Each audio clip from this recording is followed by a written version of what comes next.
이 땅에 존재하고 있는 모든 종교들은 그들 나름대로의 상징물을 갖고 있습니다. 우리가 잘 아는 불교 같은 경우 만자라고 하죠. 절 표시를 하고 있는 이런 그 상징을 가지고 있죠. 유대교 같은 경우는 다윗의 별을 상징하는 별이 그들의 상징이라고 볼 수 있습니다. 이슬람교 같은 경우는 초승달과 별을 그들의 상징물로 갖고 있습니다. 그러니까 우리의 기독교는 십자가가 상징물이라고 할 수 있습니다. 이것은 예수 그리스도가 우리의 죄를 위해 십자가에 달려 돌아가셨다는 것을 상징하는 것입니다. 그런데 사람들은 본성적으로 십자가를 싫어합니다. 여러분 어떻습니까? 지금이야 우리가 예수를 믿고 예수를 나의 구주라고 고백하고 있기 때문에 십자가가 자랑스러울지 모르겠지만 처음에 교회에 와서 십자가를 바라볼 때 아마 그 반응을 느끼신 분도 있을 겁니다. 왜 사람들이 십자가를 싫어하느냐? 십자가는 나의 실패를 보여주고 있고 또 나의 죄를 드러내주는 것이기 때문에 그렇습니다. 또한 십자가는 고난과 희생을 암시하고 있습니다. 그래서 사람들은 십자가 하면 탐탁지 않게 여깁니다. 마태복음 16장에 보면 예수님이 제자들에게 너희들은 나를 누구라 하느냐 라고 말씀했을 때에 베드로가 주는 그리스도시요 살아계신 하나님의 아들입니다 라고 신앙을 고백했지 않습니까? 그 고백을 듣고 예수님이 베드로를 칭찬했습니다. 그런 뒤에 바로 예수님이 뭘 말씀하느냐? 나는 이제 예루살렘에 올라가서 십자가에 못 박혀 죽을 것이다 라고 예언을 했습니다. 그 말을 들었던 베드로의 답변이 뭡니까? 예수를 붙들고 항변하여 이르되 주여 그리 마옵소서 이 일이 결코 죽게 미치지 아니하리이다. 이 이야기는 베드로도 십자가를 처음에 싫어했다는 것을 보여주는 것입니다. 이게 솔직한 베드로의 고백이었습니다. 사랑하는 성도 여러분, 그러나 십자가는 기독교의 핵심입니다. 또 성경의 핵심입니다. 성경에 참 좋은 말씀이 많이 있지 않습니까? 주옥 같은 말씀들이 성경 곳곳에 나옵니다. 예를 들면 예수님의 산상보훈 설교, 마태복음 5장, 6장, 7장에 나와 있는 산상설교 같은 경우 정말 놀라운 가르침을 우리에게 주고 있는 말씀들이죠. 또 고린도전서 13장에 나오는 사랑의 윤리 같은 사랑에 대한 가르침을 이보다 더 멋지게 주고 있는 책이 또 있을까 싶을 정도로 기가 막힌 사랑의 윤리를 말하고 있습니다. 아모스 선지자 같은 경우는 사회의 정의를 아주 강하게 부르짖었습니다. 십자가 말고도 성경에는 어마어마한 가르침들이 너무나 많이 있습니다.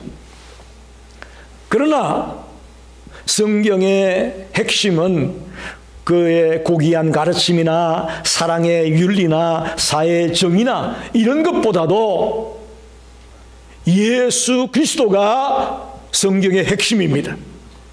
또 예수 그리스도의 십자가 사건이 성경의 핵심임을 믿으시기 바랍니다. 그래서 오늘 교회들마다 강단에 십자가를 걸어놓고 특히 지금 한국의 교회들은 이 십자가 네온 사인이 있잖아요. 그죠? 밤에 보면 그냥 온 도시마다 빨간 십자가 네온 사인이 켜져 있는 것을 보게 됩니다. 18절에 보니까 십자가의 도는 그랬어요. 십자가의 도. 이걸 여러분이 잘 이해하셔야 됩니다. 십자가의 도가 뭐냐? 이 헬라어 원어 성경을 보게 되면 홀 로고스 호토 스타우로 그렇게 말합니다. 그 십자가의 그 말씀, 그런 뜻이에요. 십자가의 도가 뭐냐? 그 십자가의 그 말씀이라는 뜻이에요. 직역을 하면. 우리는 십자가의 도, 그러면 십자가의 길을 생각하게 되는데 십자가의 길이 아니라 십자가의 말씀을 말합니다. 즉, 더 쉽게 말하면 십자가의 복음을 말합니다. 십자가의 복음은 멸망하는 자들에게는 미련한 것이고 구원받는 우리에게는 하나님의 능력이다. 그런 말이 되는 거죠. 그래서 오늘 영어 설교 제목이 The Message of the Cross, The Message of the Cross라고 되어 있죠. 십자가의 도는 십자가의 복음을 말하고 있습니다. 첫째로 생각해 볼 것은 십자가를 바라보는 세 부류의 사람들의 반응을 살펴보려고 합니다. 오늘 우리 크리스찬들이 십자가를 바라보는 것과 세상 사람들이 십자가를 바라보는 게 다르지 않습니까? 오늘 본문에도 마찬가지입니다. 세 부류의 사람들이 십자가를 바라보는 반응이 다릅니다. 첫째는 헬라인들이 십자가를 바라보는 것입니다. 헬라인들은 이방인들이라고 말하기도 하고 성경에 헬라인, 이방인 같이 사용되고 있습니다. 그들은 십자가를 바라보면서 미련하다고 말합니다. 미련하다. 그들은 요즘 말로 말하면 세상의 고등교육을 받은 지성인들입니다. 이들은 십자가를 미련하다고 말합니다. 그 십자가 안에는 어떤 진리도 찾을 수가 없다라고 그들은 생각합니다. 그래서 십자가를 경멸하고 미련하다고 말하고 있습니다. 그들은 십자가보다는 철학을 통해서 사물의 근본을 밝히려고 노력하는 부류의 사람들입니다. 즉 그들의 지성적인 눈으로, 이성적인 눈으로 바라볼 때에 십자가는 미련하다, 그렇게 반응하는 겁니다. 두 번째는 유대인들입니다. 이들의 눈으로 바라볼 때 십자가는 부끄럽다, 그런 말입니다. 십자가를 부끄럽다고 봅니다. 이들은 이성의 논리를 추구하는 것보다는 신앙적인 추구를 하는 사람들이 유대인들인데 오늘 22절에도 보니까 이렇게 말하죠. 헬라인은 지혜를 추구하지만 유대인들은 표적을 찾는다. 표적을 찾는 자들이 유대인들이에요. 신앙을 통해 어떤 기적이 일어나고 역사가 일어나고 이런 것들을 추구하는 자들이 유대인들인데 그들이 볼 때 십자가는 부끄럽다는 거예요. 왜 그럴까요? 예수님이 십자가 위에서 멋지게 쫙 다 뿌리치고 탁 일어나서 갑자기 왕이 되기를 바랬는데 예수님 십자가 위에서 뭐라고 하죠? 엘리 엘리 라마 사박다니 그러지 않았습니까? 나의 하나님 어찌하여 나를 버리셨나이까? 라고 울부짖고는 그 자리에서 돌아가셨어요. 유대인들이 생각하기에는 그렇게 비참하게 죽는 것으로 끝나는 분이 자랑스럽지 못하다는 거죠. 부끄럽다는 거죠. 그래서 이 유대인들은 십자가를 바라볼 때 부끄럽게 여깁니다. 세 번째 부류의 사람들은 저와 여러분 같은 예수님을 나의 구주로 영접한 그런 부류의 사람들은 십자가를 자랑스럽게 여깁니다. 자랑스럽게 여깁니다. 십자가는 예수님이 달려 돌아가신 형틀이기에 어찌 보면 무섭고 부끄럽고 그렇게 보일지 모르지만 예수님을 나의 구주로 영접하고 정말 주님이 나를 살렸다는 그런 믿음을 갖고 있는 자들이 바라볼 때 십자가는 자랑스럽다고 말할 수 있습니다. 대표적인 인물이 사도 바울입니다. 갈라디아서 6장 14절에 그러나 내게는 우리 주 예수 그리스도의 십자가 외에는 결코 자랑할 것이 없다. 할렐루야. 여러분, 사도 바울이 얼마나 공부를 많이 했습니까? 얼마나 대단한 인물입니까? 쉽게 말하면 얼마나 자랑할 것이 많은 사람입니까? 그런데 이제 십자가 외에는 자랑할 것이 없다고 그가 고백하고 있습니다. 정말 놀라운 고백입니다. 왜 이렇게 했을까요? 24절에 나옵니다. 그리스도는 하나님의 능력이요 하나님의 지혜다. 자기가 오직 그리스도의 십자가만 자랑하겠다고 한 이유는 그 십자가가 하나님의 능력이요 하나님의 지혜이기 때문에 그렇습니다. 할렐루야.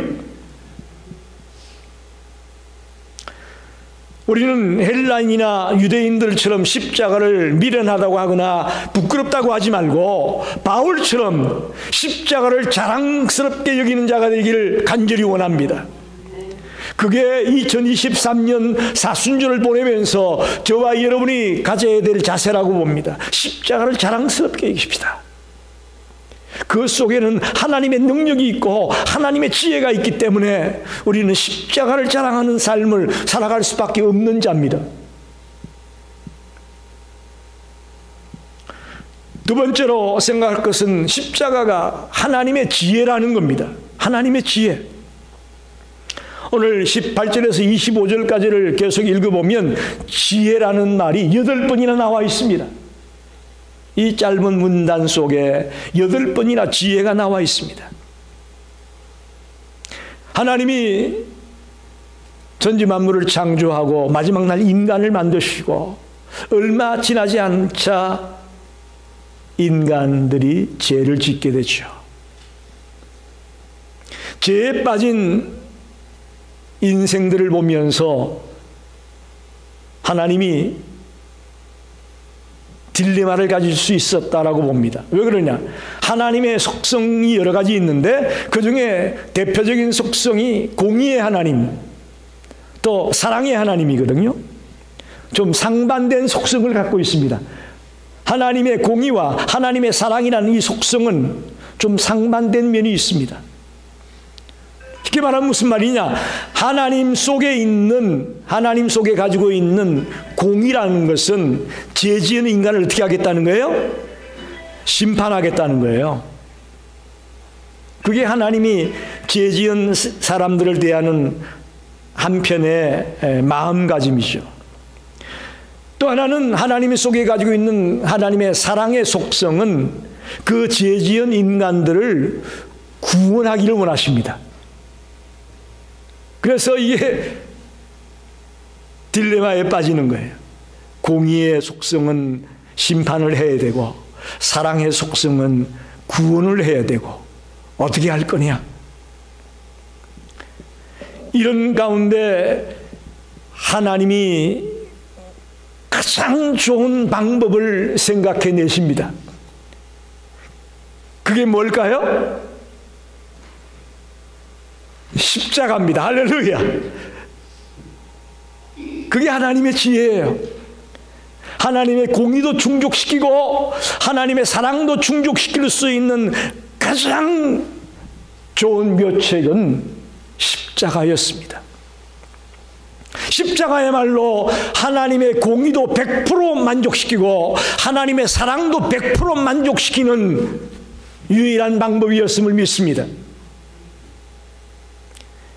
좀 구체적으로 말씀을 드리면 십자가에 못 박혀 죽으신 분이 누굽니까? 하나님의 독생자 예수 그리스도입니다. 그분은 죄가 있습니까? 없습니까? 그분은 죄가 없습니다. 완전한 인간이었습니다. 이 땅에 인카네이션, 성육신한 완전한 인간이었습니다. 그래서 죄 지은 우리 인간들을 대신해서 죄가 없는 예수 그리스도가 우리의 죄를 짊어지고 죽으셨습니다. 죄의 값을 치른 거예요. 그 그게 하나님의 공의를 이룬 겁니다. 하나님의 공의를 이룬 겁니다. 예수님이 우리의 죄를 대신 지고 십자가에 피 흘려 돌아가심으로 하나님의 공의가 이루어졌다는 것이죠. 또한 하나님은 우리를 살리기 위해서 어떻게 합니까? 하나밖에 없는 독생자 예수를 십자가에서 죽게 하십니다. 여러분 그럴 수 있습니까? 여러분 누군가를 위해 여러분의 자녀를 내줄 수가 있어요? 이거는 아무나 할 수 있는 일이 아니죠. 보통 사람 가지고는 이렇게 못하죠. 하나님이 죄에 빠진 인간들을 여전히 사랑하고 있음을 가장 잘 표현해 주는 것이 뭐냐? 십자가에서 자기의 사랑하는 아들을 달려 죽게 하는 모습이었습니다. 우리에 대한 하나님의 사랑을 가장 잘 보여줄 수 있는 장소가 십자가였다는 것입니다. 그래서 십자가는 하나님의 지혜였다. 하나님의 공의와 하나님의 사랑을 완벽하게 이룰 수 있는 장소, 방법은 십자가를 떠올리는 것입니다. 아무쪼록 저와 여러분이 성전에 걸려있는 십자가를 볼 때마다 혹은 어디를 지나가다가 십자가를 바라보게 된다면 그 속에 놀라운 하나님의 지혜가 있었음을 보게 되시기를 간절히 축원합니다. 마지막으로 십자가는 하나님의 능력입니다. 하나님의 능력. 어떤 능력일까요? 우리의 죄를 사해 주는 능력이 십자가에 있습니다. 인생들이 죄를 지어서 죄에 매여 살고 있습니다. 그 죄의 속박으로부터 벗어날 수 있게 해주는 능력이 십자가에만 있습니다. 할렐루야.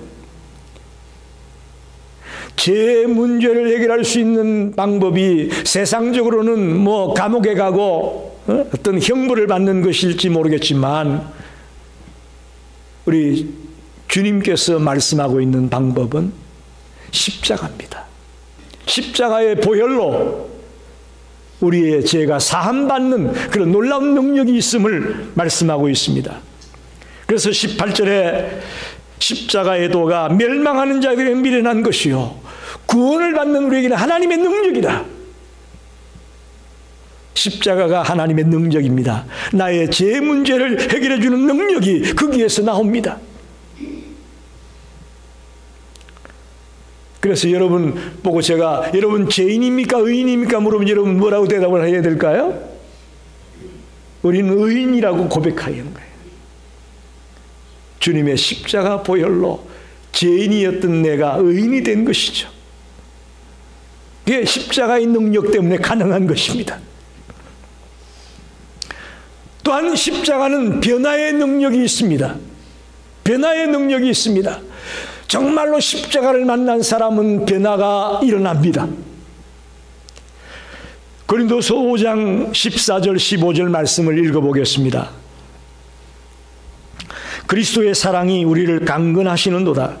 우리가 생각하는데 한 사람이 모든 사람을 대신하여 죽었은즉 모든 사람이 죽은 것이라. 그가 모든 사람을 대신하여 죽으심은 살아있는 자들로 하여금 다시는 그들 자신을 위하여 살지 않고 오직 그들을 대신하여 죽었다가 다시 살아나신 이를 위하여 살게 하려 함이라. 예수님으로 인해 저와 여러분이 새 사람이 된다라는 그런 말씀입니다. 예수를 믿기 전에 우리의 옛사람은 다 사라지고 이제 예수를 만남으로 우리가 완전히 새 사람이 되어야 된다는 말씀이 방금 읽은 말씀입니다. 저와 여러분이 옛사람은 주님과 함께 십자가에 못 박고 이제 새 사람으로 거듭나서 새롭게 주님과 함께 살아가는 자가 되기를 간절히 축원합니다. 이게 변화의 능력입니다. 우리 한국 기독교에 유명한 부흥 강사들이 여럿 있습니다만 그 중에 김익두 목사님이라는 부흥 강사가 있습니다. 우리는 1874년에 태어나서 1950년에 돌아가신 목사님인데, 이분은 원래 항해도, 이북에 있는 항해도 안악시장이라는 곳에서 아주 못된 깡패 두목이었습니다. 그냥 깡패 정도가 아니라 못된 깡패 두목이요. 그런데 그가 미국 선교사님 서알런 목사님의 사경에 참석했다가 은혜를 받고 예수를 믿게 됐습니다. 그리고는 그가 세례받기 전까지 뭘 했느냐? 성경을 읽기 시작했습니다. 열심히 성경을 읽었습니다. 초대교회 때는 이 사경이라는 게 있었잖아요. 그래서 한번 사경회를 하게 되면 일주일, 보름 이렇게 계속 같이 거기서 먹고 자고 하면서 말씀을 배우는 그런 운동이 있었어요. 열심히 성경을 읽고 있는데 어느 날 하루는 친구들이 찾아왔습니다. 야, 술 마시러 가자. 익두야, 술 마시러 가자. 그러자 이 김익도 목사님이 뭐라고 대답을 했냐면, 나 요즘 약을 먹고 있어서 난 술 마시질 못해. 술 마시러 못 간다. 그러자 친구들이, 그래? 그럼 무슨 약을 먹는데? 놀랍게도 이 김익도 목사님의 대답이, 나 신약과 구약을 먹고 있어. 신약과 구약을 먹고 있어. 그러면서 이분이 갈라디아서 2장 20절을 읽다가 완전히 거꾸로집니다. 갈라디아 2장 20절이 무슨 말씀입니까? 내가 그리스도와 함께 십자가에 못 박혔나니 그래서 이제는 내가 사는 것이 아니요 오직 내 안에 그리스도께서 사시는 것이라. 이제 내가 육체 가운데 사는 것은 나를 사랑하사 나를 위하여 자기 자신을 버리신 하나님의 아들을 믿는 믿음으로 사는 것이다. 할렐루야. 이제 내가 죽어야 내 안에 예수가 살 수 있고 또 내가 믿음으로 살아갈 수가 있구나. 내가 죽어야 되는구나 하는 것을 깨닫고 갑자기 부고장을 만들었습니다. 김익두가 죽었다라고 부고장을 만들어가지고 온 마을 사람들에게 뿌렸어요. 깡패긴 하지만 그래도 그 사람하고 친분이 있어서 그 부고장을 보고 꽤 많은 사람이 찾아왔답니다. 그런데 놀랍게도 멀쩡하게 살아있는 김익투가 나와가지고 사람들을 맞이하는 거예요. 사람들이 깜짝 놀라서 쳐다보는 겁니다. 그러자 사람들이 다 모이니까 이 깡패 김익두가 이렇게 말합니다. 여러분이 아는 깡패 김익두는 죽었습니다. 이렇게 부고장을 돌린 것은 이제 내 안에 있는 것은 나 김익두가 아니고 예수님이 있기 때문입니다. 나는 이제 예수님의 이름으로 살아갈 겁니다.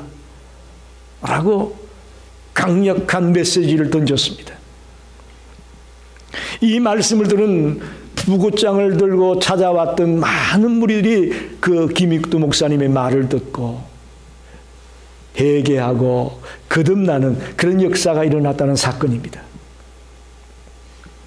여러분, 십자가는 하나님의 능력입니다. 우리의 죄를 사해주는 능력이 있고 우리를 변화시키는 능력이 있습니다. 말씀을 정리합니다. 여러분, 십자가는 자랑스러운 것입니다. 십자가는 미련하거나 부끄러운 것이 아닙니다. 십자가에는 엄청난 하나님의 지혜가 담겨 있음을 믿습니다. 십자가는 우리의 죄를 사하는 능력이 있음을 믿습니다. 십자가는 우리를 옛사람에서 새사람으로 완전히 변화시키는 능력이 있음을 믿습니다.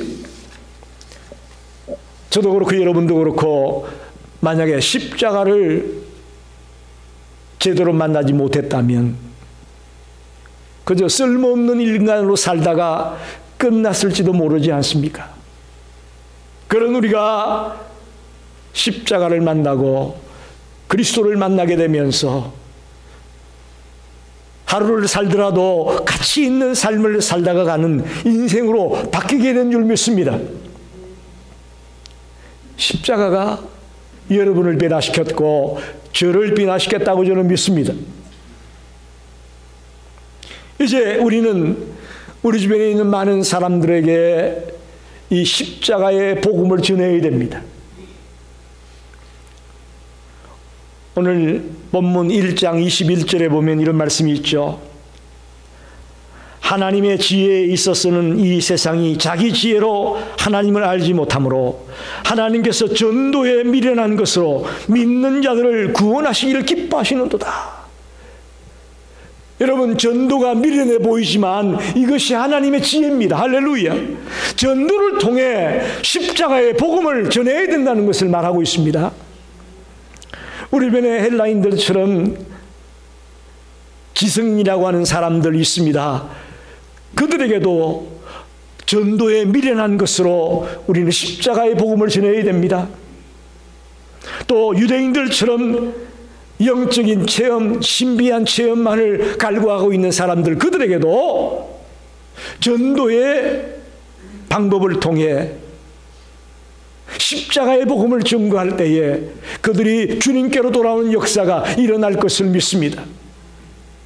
이게 십자가의 복음을 들은 우리들의 해야 될 태도고 사명입니다. 나만 이 십자가의 비밀을 알고 기뻐할 것이 아니라 내 사랑하는 가족들, 친구들, 이웃들에게 이 놀라운 십자가의 복음을 외치는 자가 되기를 바랍니다. 근본 사순절 기간에 이 십자가를 묵상하면서 십자가가 하나님의 지혜고 하나님의 능력이라는 것을 알고 많은 이웃들에게 십자가의 복음을 외치는 자가 되기를 간절히 축원합니다.